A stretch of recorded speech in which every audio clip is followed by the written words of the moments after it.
Bonjour et bienvenue dans Langue cristalline. Alors aujourd'hui, on va parler médiumnité et contact avec les défunts. C'est suite à la question d'une élève qui m'a demandé s'il était possible qu'un défunt devienne notre guide en tant que famille d'âme ou guide de lumière. Alors déjà, on va partir un petit peu déjà des bases. C'est comprendre qu'est-ce qui se passe quand quelqu'un décède, que ce soit un animal, une plante, un cristal, un humain. En fait, on a tous une âme qui permet du coup à notre corps d'être vivant et de se maintenir dans sa forme physique actuelle qui ne se dégrade pas. Une fois que quelque chose, l'âme part, eh bien, c'est comme les plantes. Je ne sais pas si vous avez déjà vu une plante quand elle est dans le compost, petit à petit, elle se délite, elle se décompose. Pour ce qui est des humains qui se décomposent, on ne le voit pas trop souvent parce qu'on nous met dans des cercueils où on nous incinère, donc on a la chance de ne pas avoir ce spectacle merveilleux à admirer. Mais peut-être que vous avez eu l'occasion de voir un cadavre dans la nature d'un animal ou quoi se dégrader. Donc il est bien clair que dès que l'âme n'est plus dedans, petit à petit, eh bien, la nature reprend ses droits et ça se décompose pour que du coup la matière soit réutilisée ensuite pour refaire pousser autre chose. Donc concrètement, quand l'âme elle part, où est-ce qu'elle va? Eh ben, en fait, elle va dans des mondes subtils. Il y en a plein. Ça peut être dans le bas astral, ça peut être dans les plans cosmiques qui sont beaucoup plus élevés en énergie. Il n'y a pas vraiment cette notion d'enfer et de paradis comme on dit dans les religions. C'est plus vraiment une infinité de plans et chacun a sa propre vibration. Donc on pourrait assimiler ceux de l'enfer, c'est vraiment les plans du bas astral les plus bas où il y a des démons, il y a des entités négatives. Et puis après, il y a le paradis, ce serait plutôt les plans cosmiques où on a les anges, les guides de lumière, mais il y a aussi des plans où il y a les âmes groupes des plantes. Donc par exemple, toutes vos plantes dans votre jardin, eh ben, elles ont un espèce de plan où leurs âmes, elles se regroupent.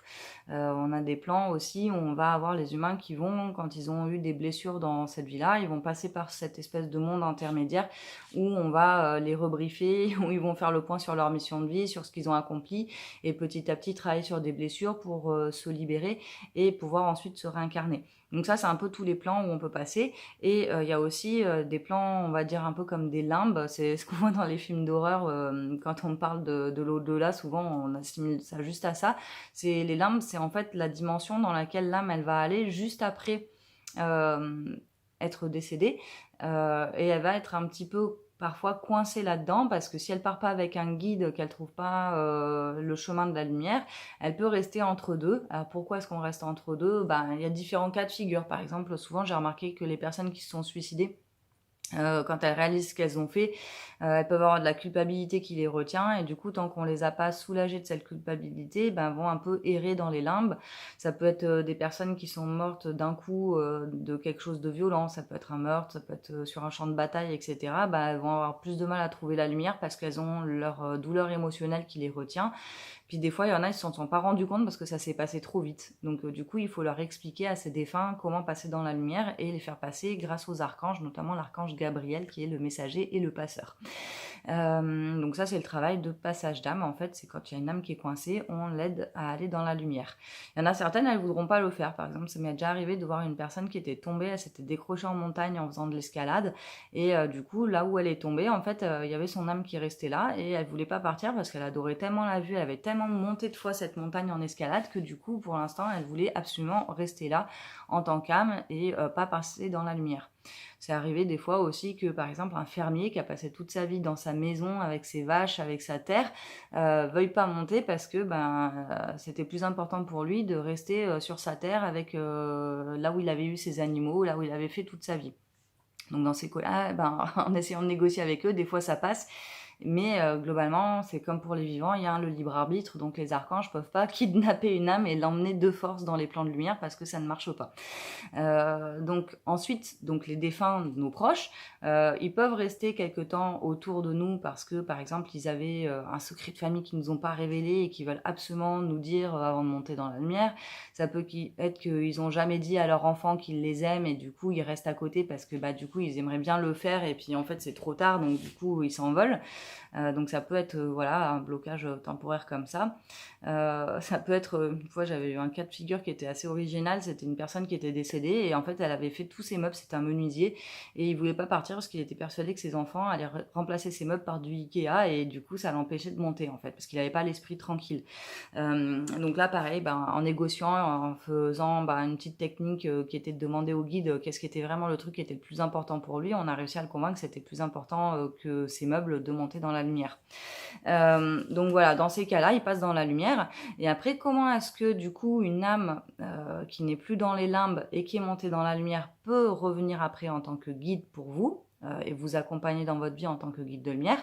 Eh bien c'est tout simple, c'est que ce sera son choix de ne pas se réincarner et d'être pendant un temps le guide de lumière de quelqu'un qu'il connaissait. Mais que c'est quand même assez rare. Parce que globalement, une âme, elle descend sur Terre, elle fait sa petite vie, elle peut se reproduire et du coup avoir des enfants.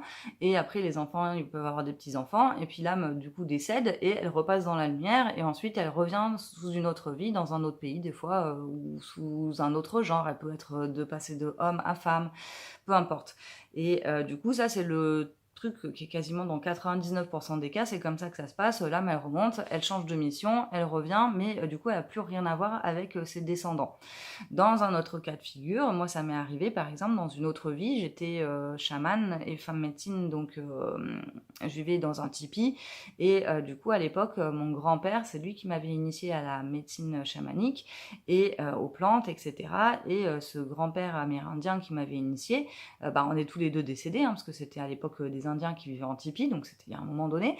Et quand on est revenu, moi je me suis réincarnée maintenant et lui ne s'est pas réincarné parce que du coup en tant qu'âme de ma famille d'âmes, des guérisseurs et des chamans, il était là pour m'initier depuis l'autre côté pour pouvoir développer mes dons. Donc je l'ai eu pendant plusieurs années, il était tout le temps là à mes côtés, d'autres chamans pouvaient le voir, pouvaient discuter aussi avec lui, donc c'était pas juste dans ma tête.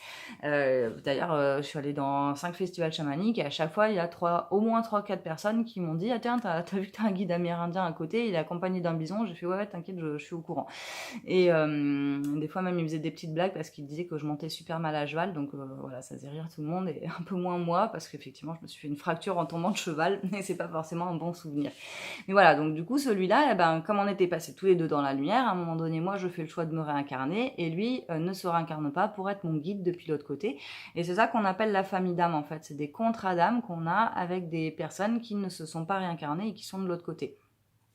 Donc ils sont des guides de lumière parce qu'ils sont passés dans la lumière et donc en aucun cas vous ne pouvez avoir un guide qui serait une âme errante, c'est-à-dire une âme qui est dans les limbes et qui n'a pas résolu ses blocages émotionnels. Pourquoi ? Parce que tout simplement, elle est dans les limbes, elle est bloquée dans ses émotions et donc du coup, elle n'est pas dans la lumière en fait. Les limbes, c'est un endroit, c'est un peu grisâtre quand même, c'est pas forcément le fun. Il y a beaucoup de souffrances émotionnelles, de blocages émotionnels et du coup, de cet endroit-là, vos proches ne peuvent plus vous aider une fois qu'ils sont de l'autre côté. Ce qu'il faut, c'est vraiment qu'ils passent dans la lumière et qu'ils fassent le choix de revenir vous aider en tant que votre famille d'âme. Et si ça n'est pas le cas, vous pourrez de temps en temps, par télépathie, leur envoyer de l'amour, discuter un petit peu avec eux vite fait, mais c'est quand même assez ponctuel et de toute façon, après, c'est plus votre mamie que vous avez connue en tant qu'âme, ça va être cette âme qui s'est réincarnée des centaines ou voire des milliers de fois et qui du coup n'a plus la personnalité de votre mamie. Donc vous pouvez encore discuter avec, mais ce sera rarement la même personne telle que vous la connaissiez. Même les animaux, quand ils passent de l'autre côté, c'est pareil, on peut rediscuter avec, mais ils sont plus sous la forme qu'on connaissait en fait. Ils sont vraiment plus devenus des âmes immortelles, ils ont retrouvé cet état-là. Donc c'est pour ça aussi qu'il faut bien être au courant que quand on est médium et qu'on prend les messages qui viennent de l'autre côté, si on veut absolument se connecter uniquement aux défunts et à nos proches disparus, on peut les connecter effectivement quand ils sont encore au stade d'âme errante, mais du coup à ce moment-là, c'est un peu comme si vous laissiez votre lieu être possédé par un fantôme, comme dans les films d'horreur, parce que la personne n'est pas censée rester un fantôme, elle doit remonter dans la lumière. Donc si on communique toutes les 5 minutes avec elle, elle va sentir notre peine, elle va voir qu'on ne fait pas notre deuil, et des fois ça va l'empêcher de monter dans la lumière, puisque il y a encore ces jeux émotionnels. Si une fois qu'elle est dans la lumière, vous voulez encore communiquer avec elle, généralement les médiums qui sont vraiment alignés vous diront que une fois qu'on est passé dans la lumière, on n'est plus censé communiquer avec nos anciens proches qui sont encore vivants, puisqu'on a une mission, une réincarnation et d'autres choses, on va dire d'autres chats à fouetter, en gros, que de rediscuter avec nos proches qui étaient sur Terre. Donc ce que je conseille moi toujours en tant que médium, c'est plutôt d'aller faire une thérapie pour travailler sur le deuil, plutôt que d'embêter nos proches défunts qui seraient montés dans la lumière et qui du coup n'ont pas forcément tous les jours envie de se connecter avec nous pour discuter. Ils ont autre chose à faire. Même s'ils seront toujours contents d'âme à âme de discuter avec nous ponctuellement, il ne faut pas que ce soit tout le temps. Et donc après, ces personnes qui sont passées dans la lumière et qui pourraient vous envoyer des messages, ça peut être effectivement des messages sur votre mission de vie, etc. Mais il faut quand même bien être au courant que la plupart du temps, quand c'est pas nos proches qui vont revenir, vous avez quand même un vide.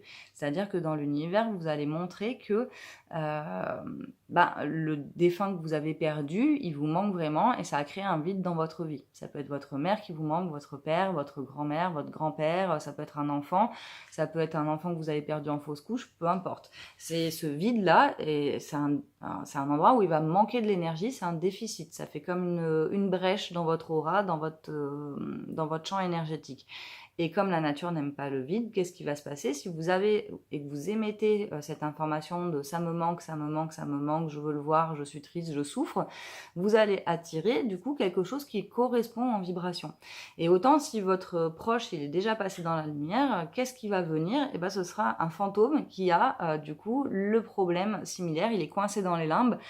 Alors un exemple concret, si vous avez perdu votre mère et qu'elle vous manque énormément, vous allez attirer le fantôme d'une maman qui ne voit plus sa fille et qui est très triste parce qu'elle peut pas lui dire qu'elle l'aime, qu'elle lui manque, etc. Et vous allez faire un binôme, c'est-à-dire une synergie parce que vous êtes complémentaires. Et du coup, ce sera pas votre mère qui va communiquer. Et souvent, des médiums qui sont pas très doués vont pas faire la différence en fait. Ils verront juste qu'il y a une femme qui est dans votre aura et ils vont vous dire c'est votre mère, elle vous parle machin. Mais c'était pas votre mère. Et comme elle est dans votre aura, elle peut vraiment tout savoir sur vous parce que du coup, vos souvenirs, etc. Elle y a accès cette entité défunte. Donc c'est pas tellement un souci, elle va vous aider à faire votre deuil parce qu'elle vous fera prendre conscience à un moment donné que vous êtes prête à la laisser partir et même si c'était pas votre mère, vous ferez votre travail de deuil et à un moment donné, elle pourra partir de votre aura, cette entité défunte. Et donc des complémentarités comme ça, des synergies entre un vivant et un défunt qui n'est pas de sa famille et qui n'a rien à voir si ce n'est qu'il est dans la même problématique en miroir, c'est très très très courant et d'ailleurs c'est quasiment le premier cas de entre guillemets possession que je retrouve. Une possession, c'est quand une entité désincarnée vient squatter votre aura parce qu'elle est compatible avec vous à l'endroit où vous avez un vide.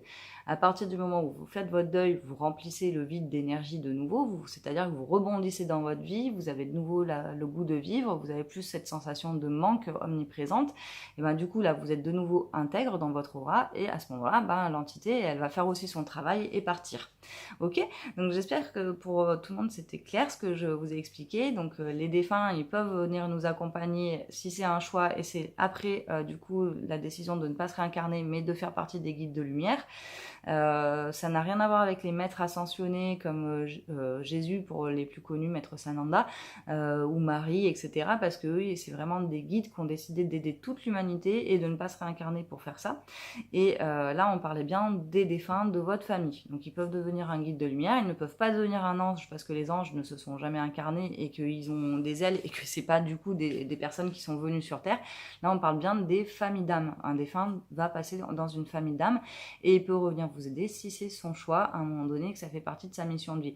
Sinon, dans tous les autres cas, vous aurez affaire à des entités négatives, soit négatives parce que c'est un défunt qui n'est pas passé dans la lumière et qui a eu des émotions négatives qui restent accrochées à lui, soit parce que c'est un défunt qui n'est pas de votre famille et qui se fait passer pour quelqu'un de votre famille et qui a un travail à faire pour pouvoir virer ses émotions négatives et passer dans la lumière, soit que ce soit un gros démon qui cherche juste à vous posséder, parce qu'il y a effectivement des dimensions, comme je vous disais, du bas astral, vraiment dans le très négatif, et que du coup, ceux-là, dès qu'il y a un médium qui ouvre une porte et qui fait pas attention, ils vont essayer de s'introduire en se faisant passer pour qui on avait envie de contacter, et c'est l'exorciste, je vous fais pas le remake, on va éviter, mais voilà, là c'est le cas de vraiment de possession beaucoup plus graves où le démon peut vous amener à faire un meurtre ou à avoir une vie très violente envers vous-même ou envers les autres. Donc ça, je vous conseille vraiment de faire très attention, que vous soyez médium débutant ou confirmé, de ne pas connecter n'importe quoi dans les mondes subtils.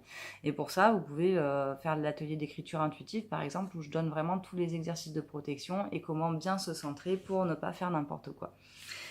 Si ce que je vous ai raconté vous intéresse, vous pouvez en découvrir beaucoup plus sur les mondes du chamanisme, du magnétisme, de la médiumnité, etc. dans mon livre L'étoile cristalline, une voie initiatique, où je vous partage comment je suis devenue médium, chamane et guérisseuse, sachant que je ne l'étais pas de naissance, mais que ça a été une prise de conscience et une reconversion, et un chemin initiatique que j'ai fait en France, en Suisse, en Corse, même aux États-Unis au final, parce que ça a commencé il y a quelques années déjà, en 2011 exactement, et même un petit peu avant pour les États-Unis, j'étais déjà en 2008. Et je vous souhaite en tout cas à vous aussi de réveiller tous vos dons et de le faire en toute sécurité. Ciao ciao et à bientôt dans une vidéo de l'onde cristalline.